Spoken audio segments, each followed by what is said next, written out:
that a lot of things that we want to do, a lot of places we would like to go, a lot of things we would like to experience, and we just stop at but, and we build a case. In fact, I was reading something the other day that talked about but. It says, but is an argument for our limitations. And when we argue for our limitations, we get to keep them. See, but will cause you to procrastinate. But will cause you to hide out behind fear.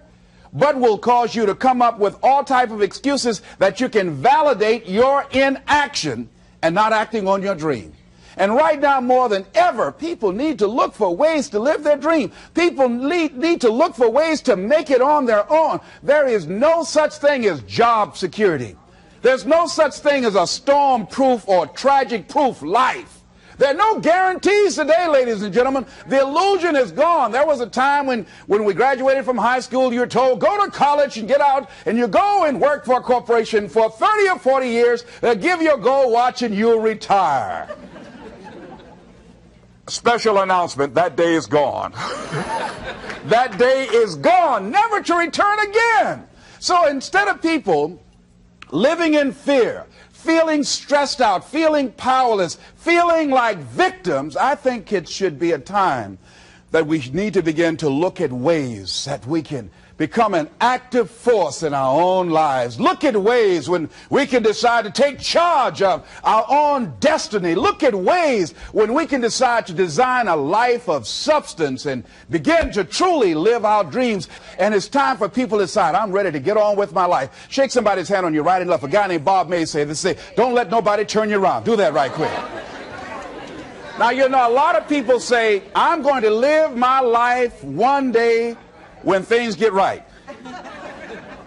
when I get all my bills paid, when I get my feet on the ground. I say, what have you been walking on? See, there are no problem-free moments. A guy named Dimples had a record one time called, If It Ain't One Thing, It's Another. And I say, if it ain't one thing, it's 12 others. Always something there to build a case on why you can't move on, why you can't grow to the next level, why you can't begin to manifest your greatness, why you can't begin to live life on your terms. Always something there to block you, to keep you where you are, and keep you from beginning to develop your true greatness. Always some fear. How do we handle it? And I'm saying that if you've been hiding out behind but, if you've been using the fact that you don't have enough money or you don't have the education, take it head on. Go get the education.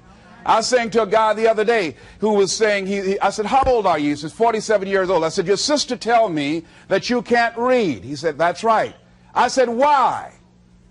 Well, you know, I didn't go to school. I said, excuse me, how old are you?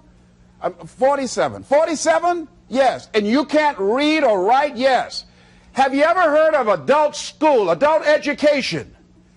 Have you decided that you should learn how to read to begin to expand your world? Why are you using that as a racket? Why don't you decide now that you're going to expand your world, that if other people can learn, you could learn too? Well, it's hard for me. Have you been and sit in a class yet? Have you signed up yet? No, I haven't. See, a lot of people say no, ladies and gentlemen, to things, and they don't even know what they're saying no to. They haven't even challenged themselves. He hasn't even gone to sit into a class and say, teach me how to read. Instead, it's been easier for him to go through life, he thinks, trying to play a whole con game, pretending he knows how to do something that he doesn't know how to do. And you know what? Most of us go through life like that.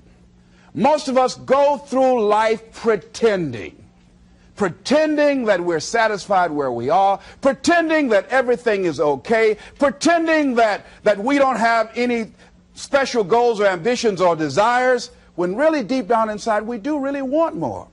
But if you look at our behavior, if you judge based upon what we do, that really will tell you some true stories about people, because you have to judge a tree by the fruit it bears, not the fruit that it talks about. See, a lot of people pretend that they want more out of life, but all you have to do is watch their actions. That will tell you something. So I used to pretend that I wanted to lose weight, but how could you tell I was pretending? Watch me when I have a piece of sweet potato pie.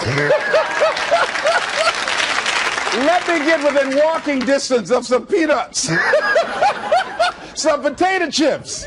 See, I was pretending that I really wanted to lose weight. No, you just watch what I eat. I tell you what I'm seriously committed to. People will tell you, oh yeah, one day I want to have a restaurant. See, they're pretending they want to go into business for themselves. They're not serious. How can you tell, Les? Watch their actions. Watch what they're doing. The proof is in the pudding. So if you want to do something, if you thought about something you want to do, take it head on. Decide that you're going to start looking at it, start doing research on it, start tackling it, start becoming involved in whatever and wherever it might lead you to begin to explore the possibilities in that particular thing that you're seeking so that you can begin to learn all you can about it. Decide that you're going to face it, that whatever shortcomings you have, that you're going to strengthen yourself there. Whatever training that's required, that you're going to go get that training. That you're going to get started right now. And George Washington Carver would say, do what you can, where you are with what you have, and never be satisfied. S.B. Fuller used to say, and you heard Joe Dudley talk about, always strive to be more than that which you are. Yeah, don't get satisfied with yourself. Always know that wherever you are, you can enjoy more, that you deserve more. But most people, you know what they do? Most people go through life quietly and safely, tiptoeing to an early grave. Find out what it is you want, and go after it as if your life depends on it. Why? Because it does. People that have found their passion, people that found the things that they love, people that have found the things that they can pour their lives into, those people live longer. I was in New York and I had to do a seminar at a special church, and a guy by the name of Reverend Johnny Youngblood. And I said, how is it that you were able to build this big housing facility and got all of the various community and religious groups together to have this dwelling for 2,000 residents that were once homeless? How were you able to take on this responsibility? Wasn't it overwhelming? He said, the kind of work I do, he said, it's in me. I've got to live what's in me. And I think that's everybody's desire in life. You've got to live what's in you. Life is just too short and unpredictable. But what do we say? But there'll always be tomorrow. Oh, no. There's no guarantees you're going to show up tomorrow. There are a lot of people who were here yesterday that they're not here today. There are a lot of opportunities that were around yesterday. They're not here today. Oh, you can wait, but you know what Abraham Lincoln said? Well, good things might come to those who wait, but only the things that have been left over by those who hustle. So who want to go through life picking up leftovers? You deserve much more than that. The leftovers is somebody has left you. So take it head on, begin to explore it. Here's something else. Decide to do it now. Decide whatever you want to do, that you are now going to become actively involved right now, exploring the possibilities for you. That you're going to look at it and do just a little bit of it right now. When I decided to become a speaker, I didn't just quit my job and just ran out and say, I'm a motivational speaker. No. What I did was I decided to start looking at other people that were involved in the speaking profession. I volunteered to work with some speakers so that I could learn. Whatever you want to do, get your feet wet. Gain some experience doing some volunteer work in the area and find out whether or not this thing you want to do will fit for you. A friend of mine told me he wanted to have a restaurant. I said, have you ever operated a restaurant before? He said, no. I said, well, really, you don't even know if you want one. I said, what's your expertise? What do you bring to the table? He said, I can cook real good. I said, well, what about the management side? What about the business part of the restaurant? You're not going to be cooking all the time. Somebody's got to receive the money. Who's going to manage the personnel? He said, you got it right. You got a point there. So this guy got a job in a restaurant in the evening time on a part-time basis. After doing that for a while, he said, you know what? I think I just want to be a chef. He said, after working there, people didn't show up to work. He said, it's hard to find the help. People weren't responsible. The headaches, the guests were just giving him problems day in and day out. They weren't ever satisfied. He said, no, I just think I'll stick to cooking. See, you got to find out what fits for you. Because you might decide that after you go up in there and examine it and experience it and get some experience under your belt on it, well, you say, this is really not what I want. This does not fit for me. So decide that you're going to do that. Now, John H. Johnson said something that's very important. He said, there's no defense against an excellence that meets a pressing public need. See, whatever you decide to do, look at it and find out what is it that I have that I could bring to the table that can begin to enable me to ensure that I could be successful in this. Where is the opening for you? There's room for you out here. Out here in the arena called life, there's room for you to come out and live your dream. Don't allow but to keep you in the corner or keep you up in the bleachers looking at life, being a spectator, not being a participant, making a difference in life. I believe that all of us came here with something. All of us showed up to give something, and that nobody's going to give that service that you have to give. No one's going to produce your product. No one's going to write your book. No one's going to open your academy. No one's going to begin to create your daycare with a special curriculum to help to cultivate the high self-esteem in our children. That's your idea. And if you don't bring your idea out here, when you die, all of us will suffer because we've been deprived of your genius because you allowed but to keep you in the bleachers and not pursuing your greatness. You take it to your grave with you. And that's what most people do. I think that's why the guy said that many people die at age 21 and don't get buried until they're 65. They're walking dead. You can tell them by the way they walk. How they look in the face. When they speak to you. I was giving a speech in this high school, and a lady came after school. She said, "Mr. Brown, I want to talk to you about my son." I said, "What is it?" She said, "He's not motivated." I said, "I wonder why." You got to have energy, ladies and gentlemen. You got to have life. If you're excited about what you're doing, even in the area of selling, you know people don't buy because of logical reasoning. People buy because of your way of feeling. People don't like to be around dead people. No, let the dead bury the dead. No, keep them away from you before they grab you and want to hold on to you or something. So the fact that whatever you do, you want to be excited about it. You want to have the kind of excitement that is so contagious that people want to be around you. Because whatever you're doing, whatever you talk to people about, this particular idea that you have, they're looking at you and they want to know, do you believe it? And are you the kind of person they want to be in business with? And if you're not positive, if you're not energetic, if you're not fired up about it, how can you expect anybody else to be fired up about your idea? Am I right?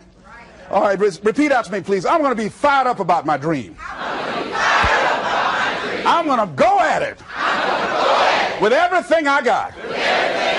Shake somebody's hand on your right and left and say, "You got what it takes." There are a lot of people who say, "But I tried once or twice and it didn't work out." And so they use that as an excuse not to ever come out again. Guy said, if at first you don't succeed, you're running about average.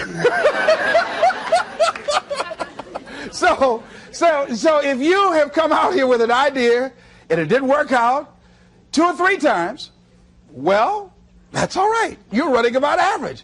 You know, I heard something, a jarring question. It says, why is it that people prefer known hells to unknown heavens? You know why? Because it's comfortable, ladies and gentlemen. I remember I was in a service once, and I heard Dr. Johnny Coleman give this example. She talked about a man who had been captured behind the enemy lines in a war and was sentenced to be killed or another option.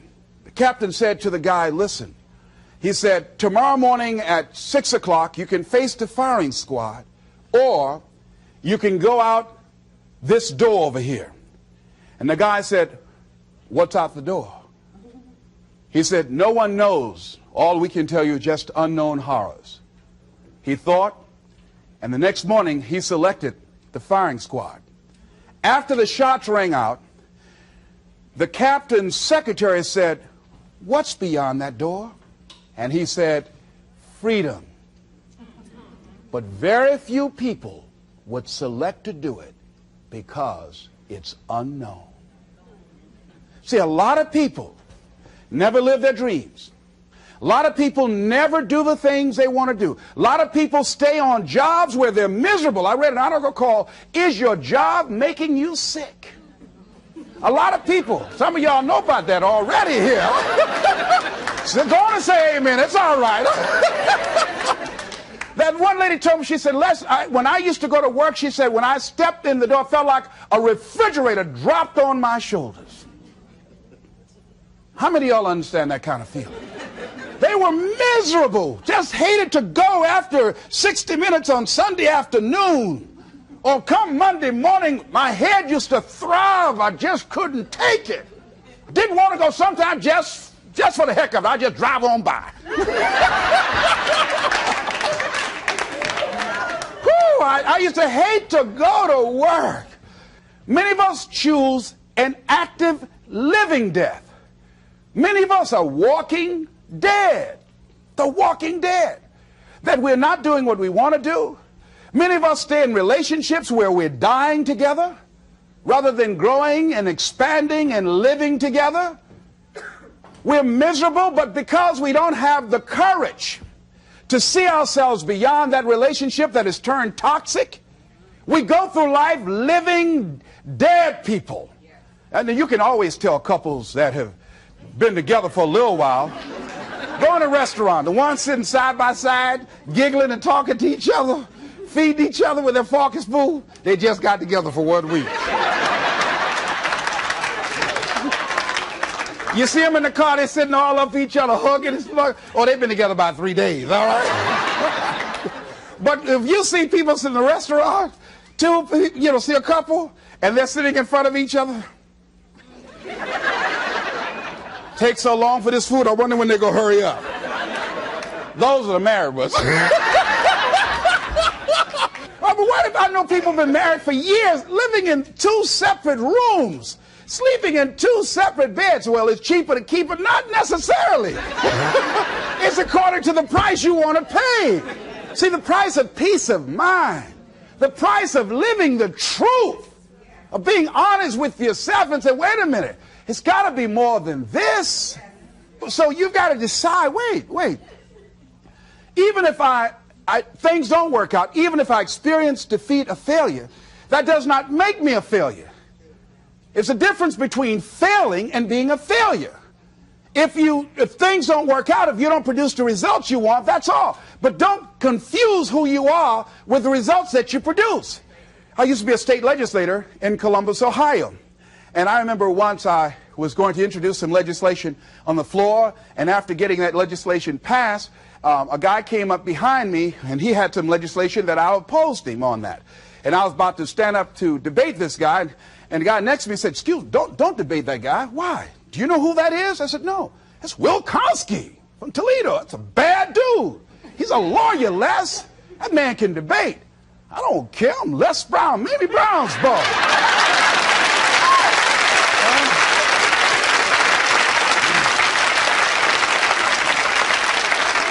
So I raised my hand, Mr. Speaker. He said, the gentleman from the 29th House District? I said, yes, sir. To tell the gentleman I'd like to take him on. Challenge him on this legislation. He said, Will Konsky said, I would more than like to, Mr. Speaker. Everybody would say, whoa. I asked him some questions. He responded. I say, I wonder why I asked that man that question. Will Konsky wore me out. I mean, I was so embarrassed, I just limped back to my room with my yes, I can attitude. However, here's what I learned. When you win, see, if I win a debate, I win because of what I know. When I lose because what I don't know. So I had to check out, what is it that I did not know? I wasn't prepared. I did not do enough research. I did not do my homework. So he handled me like he wanted to. So I came back again. I waited on some other legislation, did my homework, but he was more than able to take me out again. But pretty soon, each time it would take him, it would become a little bit more difficult and a little bit more difficult. And the older guy say, would you argue in behalf of this legislation for me? I said, sure. I started volunteering to do work in the legislative committees for the older guys. I said, absolutely. And the more I did it, the better I became. And then people began to start respecting me. And when I would ask and say, Mr. Speaker, I'd like to speak on that bill, some guys' lips start trembling and stuff, like Jimmy. Wait a minute, is there anything wrong? Do we have a problem?